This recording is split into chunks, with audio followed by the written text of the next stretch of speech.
Hey kids, come here. Got some questions for you. Isn't school fun? Yes! Doesn't the HSS have a pretty comfy feel? Yes!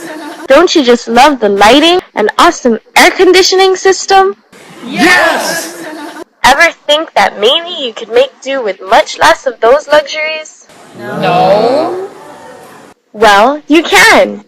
From what we've understood from our past presentations and possibly from our basic understanding of sustainability, the humanities and social sciences building is definitely go green material.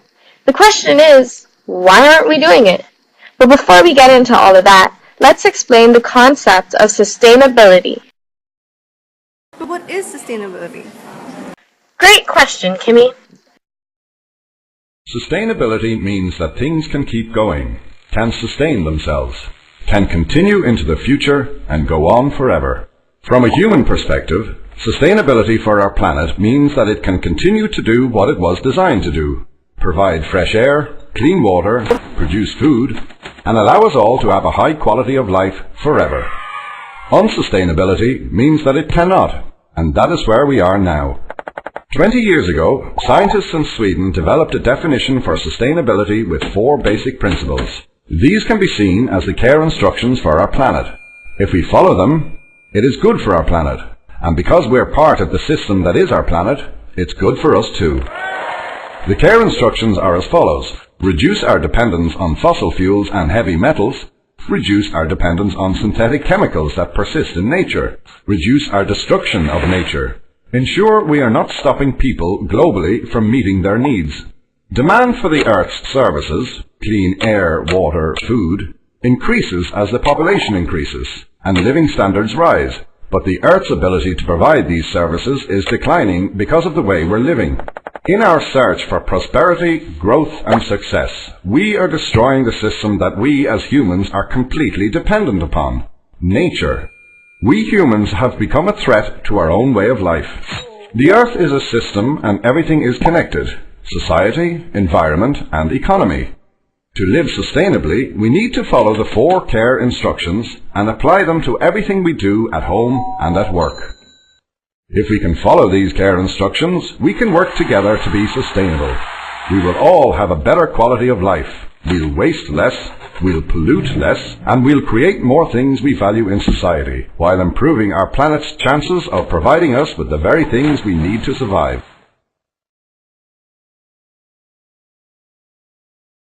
Now let's look at the facts. The following portion provides some information of our basic consumption of energy use. Dr. Sam C. Walker is an institutional researcher for the Renewable and Sustainable Energy Management at the University of Guam. In an interview, he explains much of our issues the HSS undergoes. And I can give you these copies. Okay, so back in October 2010, we had about a million, what we call a megawatt. Okay, 1,173,000 kilowatt hours. Okay, to give you an estimate in terms of how much energy that is, if you were to ride a bicycle for an hour, you probably could light 1 light bulb. For how long? For that hour. Oh, okay. For that hour. Okay.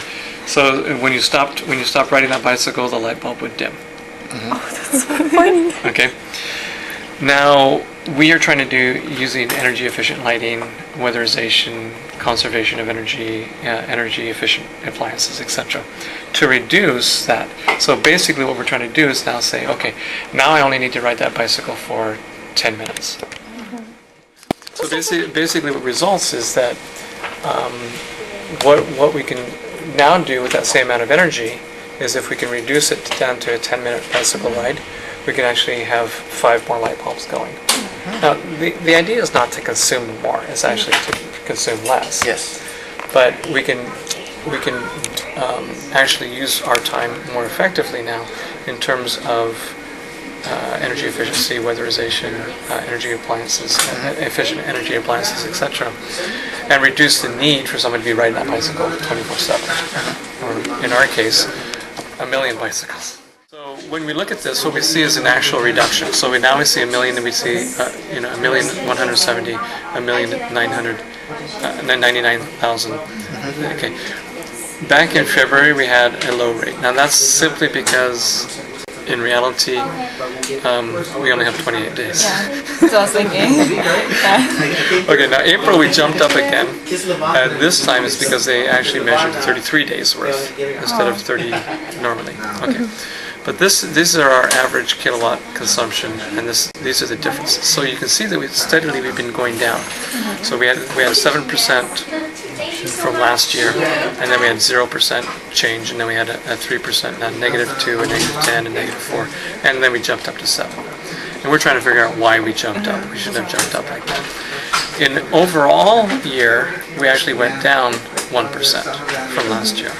So that's, we're doing better, but 1% is minimal. I mean, we should be looking at a 10% probably. So it isn't as significant as we'd like it to be, just No.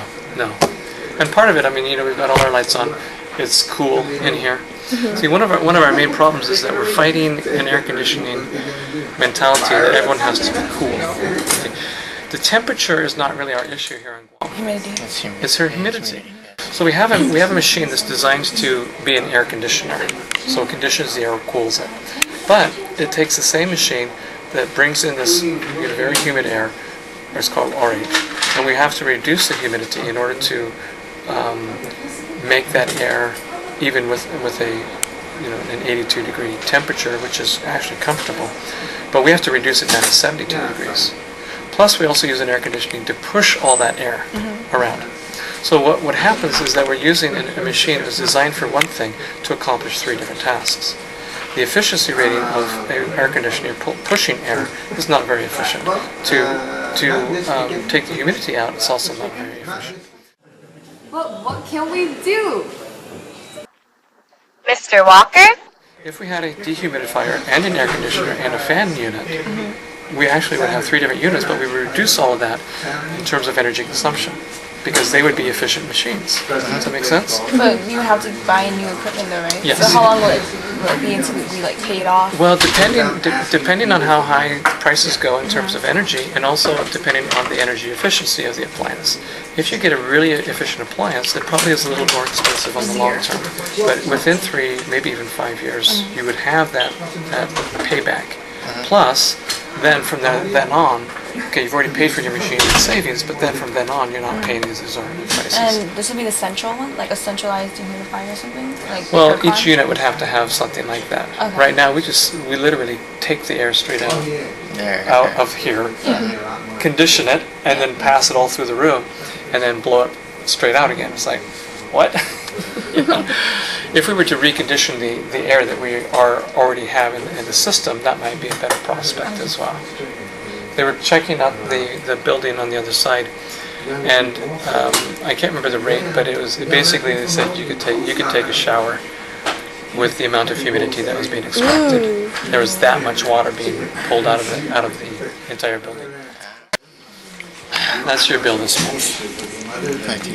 52,000. Oh my god. I don't want to buy a new car. Save some energy. It's like a BMW. Per month. This is per month. This is just a single month. So this is just HSS alone, right? Well, this is HSS with the EC and the lecture hall. Okay. So unfortunately, this is 3 buildings, but the HSS probably is about 60% of it. You just imagine it. So in terms of kilowatt hours, again, it's the kilowatt hours used. It's 189,000. So you've got somebody riding, 189,000 people riding bicycles for an hour. Is basically what it results in. Why such high rates? Water, okay, or when we heat water.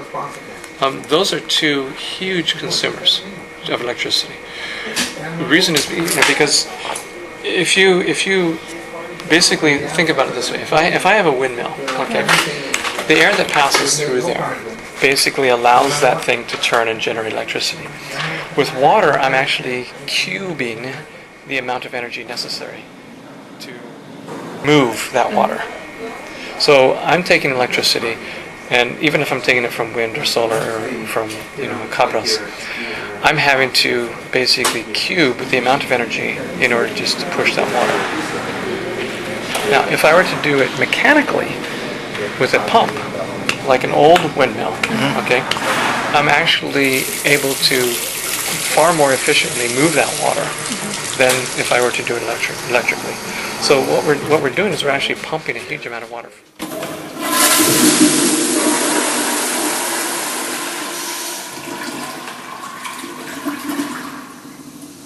So why the hell aren't we doing anything? Well, Leo, the HSS building actually is on its way to going green. Mr. Walker has brought to our attention something that we can use to both save energy and money. Wind turbines! That's right, wind turbines.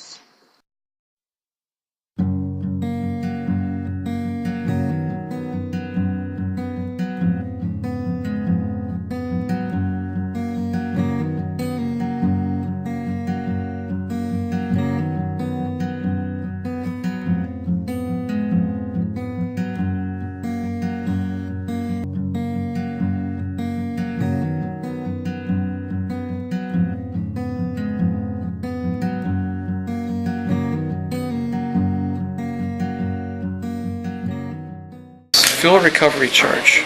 Okay. Of our electricity here is 540.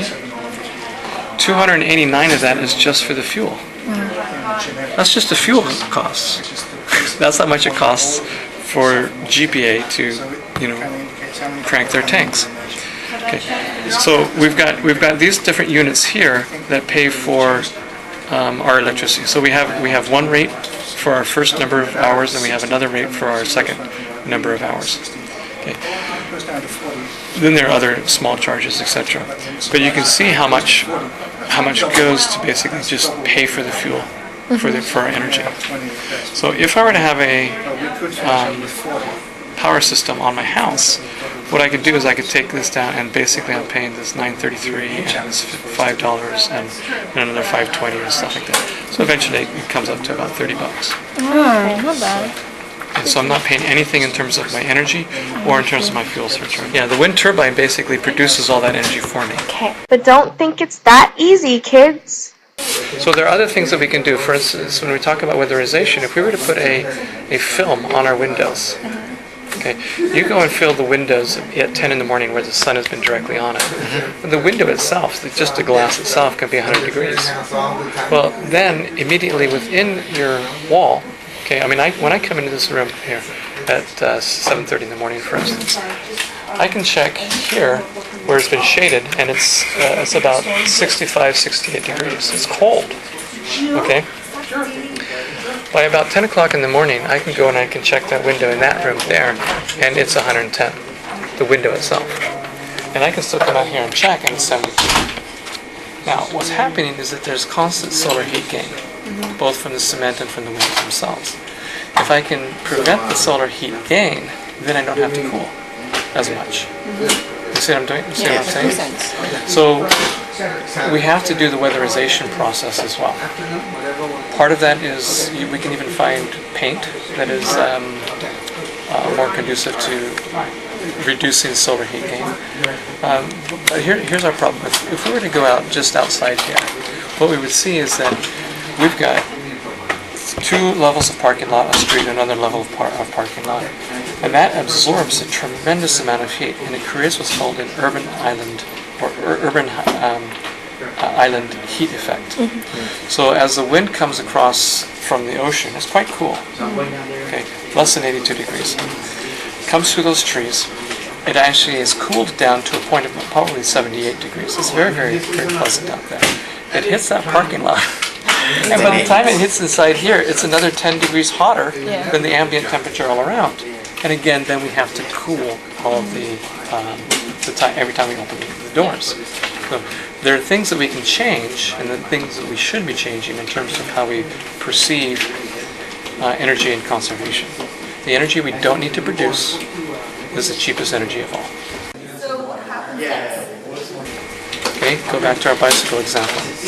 If we can reduce our bicycle, needing to ride our bicycle to 5 minutes, okay, what are we going to do with the rest of the 55 minutes? We can do a lot of things with it. Now, don't think of that in terms of minutes per se, but also think of it in terms of money. If I have to spend an entire hour of bicycling, okay, if I can reduce that down to 5 minutes, I can work that other 55 minutes in a totally different project. Yes. I can be producing food for myself instead of transporting it and importing it for myself. I can have leisure time, to be with friends and family. I'm not one who just wants to work all my life.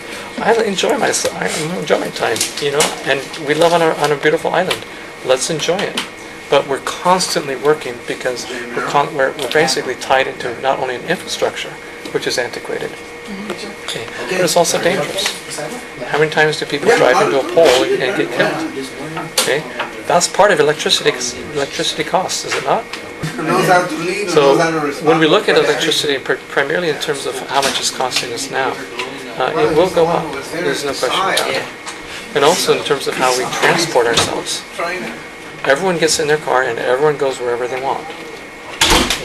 We're a really small island. I know if you've lived here all your life, it seems like a pretty big place. But I used to travel 75 miles each way to school. 75 miles. That was an hour and a half of driving. That was a tremendous waste of time. I could have read 3 hours a day. You see what I'm saying? Yes. In the time that it took me to drive back and forth to get my first master's degree, I could have gotten a second master's degree. You see what I'm saying? So how we perceive the way that we use energy also determines how we will use our saved time instead of producing all that energy. So how high does gas need to get before people say, well, we're going to start carpooling? $6? $8? So we have to start coming up with alternatives. But we're so invested in an infrastructure that doesn't allow for energy conservation. So what do you think is the solution?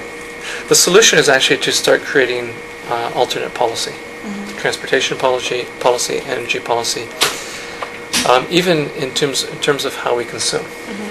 We think that we have to consume things from off island. We really don't. We really don't. There's a lot of things that can be produced on island. Sure, it can get pretty boring eating the same thing, 3, 4, 5, maybe even 6 times a week. I grew up in Africa, and we have a food that's called sukuma wiki, which means literally every single day of the week, because that's what they would eat. Yeah, it does get boring. We are either going to choose sustainability, or it's going to be forced upon us. And how we make that change is going to determine how prepared we are in terms of the consequences. If we make that choice to be sustainable, then we've made plans for that inevitability. If we don't make that choice, it's going to come crashing down on us. Yes. And what? We're going to be eating dog? We are not far from literally economic collapse if we don't take precautions. See, here's the problem. In order to make money, we need energy. Okay. In order to make money, we need energy, correct? There you go. Well, the higher the price the energy goes, the more difficult it is to actually make a profit. So businesses that bring in foods are going to eventually be able to say, I'm sorry, but I have to increase the price of that produce. Director of Integrated Marketing. Eventually, people who are already on a welfare system are not going to be able to purchase the food. The tax base then is not going to allow for those people who are right on that cusp of social services. Because what happens when they lose their job?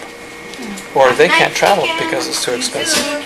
See, the farther away people are in terms of from where they live to where they work is dependent on the price of housing. If you're relatively well off, you live straight in town, and going from work is a 2-minute drive. However, if you're not well off, you're already in poverty. You live all the way up in Jigo or all the way down in Ritza or in Arahan or someplace, and you've got to drive. I'm not saying that's where poverty is. You have to drive that entire distance. Okay. what's going to happen is that when you're making $7.25 an hour, okay, it literally is going to cost you your first hour, possibly even two, just to get to work. Okay? What happens to your economy? You're no longer able to afford the very basic things that, the reason that you are working. So it's actually more advantageous to you to stop working and just become, depend on social welfare. But who's going to pay the taxes to pay for social welfare if these people aren't working?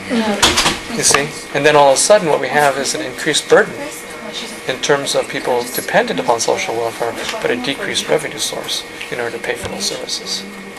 So addressing energy is the most critical need that we have as an island community. And would you say it relates to UOG, because if all of that's going on outside of UOG, then it affects what we pay here? Would you?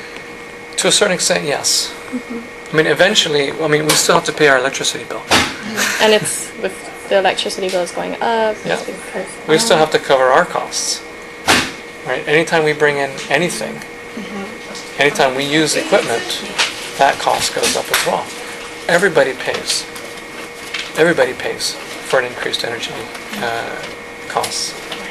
So if we reduce energy consumption through all these various processes that I've talked about, what we actually are doing is we are decreasing our dependence upon outside influences in terms of our economy. Our number one export now is money. Because if I need food, I'm buying it from somewhere else. Well, that money has to go somewhere. Okay. Energy, same thing. Fuel, same thing. And even one of the things that I want to encourage you guys about is that we're having to import expertise. Okay, I've only been on island 5 years. Okay. Why isn't there some local guy who's doing my job? You see what I'm saying? Because there wasn't a capacity building, or somebody who did have this expertise is somewhere else because it's too expensive for them to live here. Okay, but it doesn't need to be certified. You see, it's a very literally the technical term is a wicked problem, and it's a wicked problem because what results is called a non-linear event. All right, price of energy goes up. Therefore, the price of food goes up. Sounds good to me. Therefore, we have people who are having less nutrition. Or even Monday Okay, morning. and therefore they become more ill more often. Okay, or they're more tired because they have to work extra jobs. Okay, and again they become more ill. Okay, then we also have an increased incidence of injuries because people are tired, they're not paying attention, accidents on the road, these kinds of things. Those are non-linear. All simply because we aren't paying attention to a singular event. Okay, what happens when people who are not unable to feed their families? Okay, so they actually start growing things in their own garden. Okay, that's a solution. You see, but people aren't taught how to garden. So what results is actually soil degradation. Either they're putting too much nitrogen in their soil or not enough, and it kills their plants. Or when it rains, all that runoff goes into our aquifer, and people get sick from drinking water. I mean, there's a lot of problems that are really interwoven on all of these issues. So when we talk about sustainability is actually dealing with an economic solution, an environmental solution, an educational solution, and the social cultural. And if we don't address all of those together, we're really not approaching the problem. Okay, put it in our own context, and here we have people coming from the outer islands. Okay, and all of a sudden they're thinking, "Wow, this is pretty fantastic. Look at all these resources, etc." Okay, those people who have been on island now saying, "Hey, you're taking my job," and these people who are educated are having to leave and go off island to get a good paying job, or just basically to raise a family because it's so expensive here. Okay, so what it does is it leaves on island people who are under educated in terms of technical skills or in understanding economies, or basically how one functions in a complex society. Coming from? Well, there are multiple things that can result from that. Again, we got social welfare. We might have crime associated with it. There's a lot of things that people say, well, how come I cannot participate in an economy? So not only do we have an economic disparity, because people aren't able to participate in that economy simply because they don't have the skills, or there's a capacity disparity, which means that they never really went to school, or if they did go to school, it was a pretty poor education, and so they cannot compete on the same level as somebody like yourselves. Okay, again, there's the capacity and then the income disparity. And what are people supposed to do? They don't have enough money now to buy a ticket to Las Vegas, you see? And so they're stuck here because they can't go back. Why would they want to go back to live in some, what they classify now as a hut? Whereas in actuality, that's a sustainable lifestyle. They actually have food, they actually have water, they actually have community, and here they don't. But because of all these other things that we think are valuable, they don't want to go back to that.